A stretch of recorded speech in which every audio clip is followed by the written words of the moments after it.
What do you do with those vintage women's watches you've gathered over the years? Are you trying to determine what those watches are worth? I have several such watches, and on this episode of Adventures with Time, I'll review what I'm doing with them, how I determine their value. Some have value, but some are virtually worthless. Some have horological value, and for some, their value is based on the intrinsic value of their precious metal content. Stay tuned, because I get some real surprises.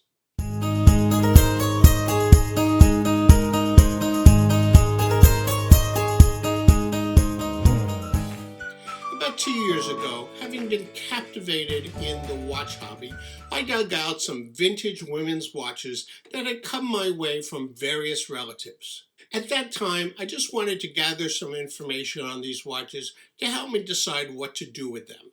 And I've been trying to research some of these watches on the internet, finding out when they were made, what the movements are, even what their value is.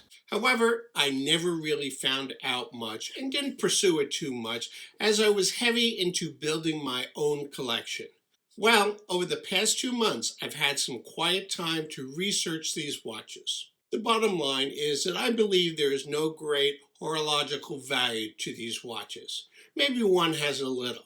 However, there are a couple of watches which have some intrinsic value based on their precious metal content. If after watching this you believe differently, please let me know in the comments below. Before I show you these 7 watches and my plans for them, I want to show you a watch my mother received from her uncle back in 1926. This is the same uncle who was given the Tiffany branded Patek watch, which I now have, and which I'm in the process of having repaired and serviced. I'll leave a link at the end of this video to my playlist where I chronicle the long journey I had to getting this watch worked on. It's an interesting and somewhat crazy story. And if you like hearing about watch adventures, please consider subscribing to this channel and ringing that bell icon so you're alerted whenever I publish a new video. This really helps out my channel, enabling me to continue making content for you to enjoy. Here is a Glycine watch given to my mother on her birthday in 1926. There's not a lot of information I could discover about this specific watch, but there is some nice Glycine company information on the glycentennial.com website. In fact, they show some Glycine watches from different periods, and one specifically that shares the same hands and dial style with my watch. There are differences in font on the dial and the case, but clearly these watches are related.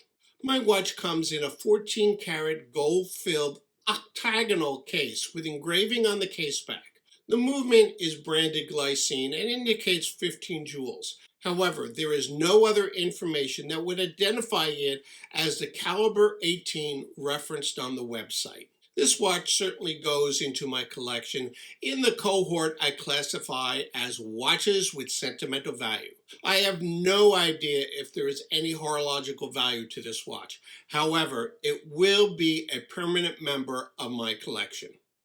And now, as they say, on to something a bit different. Here are my 7 women's watches ranging in age from 1950 into the 1970s.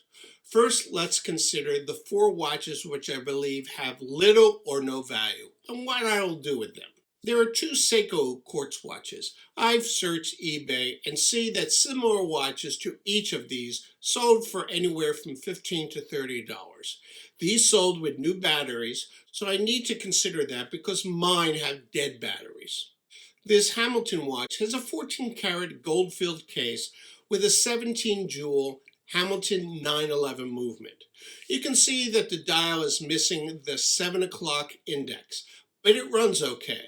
On eBay, similar watches have sold between $40 and $80. And we have this Jean Perret Geneve watch with a stainless steel case and an unbranded 17-jewel Swiss movement. I have not found any similar watch listed anywhere on the internet, but I can't imagine this is worth more than those Seiko watches I have. My plan is to group all 4 of these into one lot and probably list them on eBay to see if there is any interest. A bit more problematic for me is this Omega watch. It is a stainless steel case and an Omega 252 movement with 17 jewels. Based on the serial number, it dates to 1950.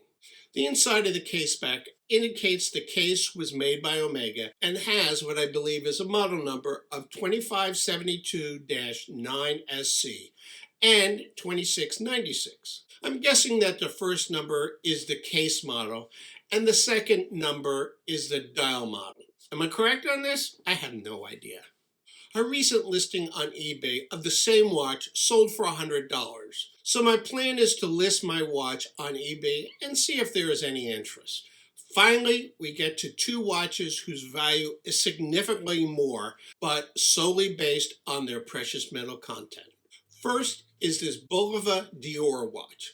It's got this deep ruby red dial and uses the Bulova 518 movement with 23 jewels.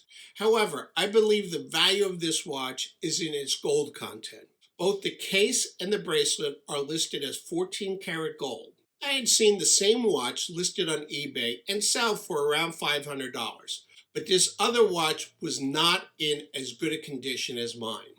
I listed my watch on eBay at a fixed price, somewhat higher than $500, and let it sit until it sold. Finally, it did sell after 2.5 months. Now, I believe a mistake I made was to not weigh the case and bracelet to get an estimate on the scrap value, but I don't think the price realized was too far off. I'm doing things a bit differently with this Glycine watch from the 1960s. This watch has a case and bracelet made of 18 karat gold also. The movement is a Glycine 17 jewel, which I believe is a derivative of Adolf Shield caliber AS1234. Now this time I removed the movement and dial and weighed the case and bracelet to derive the scrap value of the gold. However, I didn't remove the crystal during weighing, as I wasn't 100% sure I wouldn't sell this as a complete watch. I did try to estimate the weight of the crystal by using references I found on the internet for the weight of acrylic sheets. I had to figure out what fraction of a standard acrylic sheet is represented by this crystal. I subtracted this from the total weight of the bracelet and case to estimate just the weight of the gold. I then multiplied that weight by the gold price for 18 karat gold and then multiplied by a scrap factor. This scrap factor is intended to account for the fact that the buyer needs to send the gold off to be melted, which costs them money, and to account for their margin or their profit. This gives me a rough idea of what I should be able to get for the case and bracelet. Rather than list this on eBay, where the buyer would want to scrutinize my weight analysis, I'm going to take it to a few local buyers of scrap jewelry to see what they will offer. At least I have a starting point of what I think it's worth. Then I'm thinking of listing the movement with the dial on eBay in case someone needs it for parts. I don't imagine it will bring more than $40 and probably less. But by then, I'll have no use for it. There you have it. As I said, no great horological value that I can determine, but this may help others who have similar watches and want some idea of what to do with them. I hope you found it interesting. And here's another video on selling watches, but these watches are modern, which are sought by other collectors. And here is the video that I just posted last week on searching for a vintage World War II watch. Until my next video, I wish you well.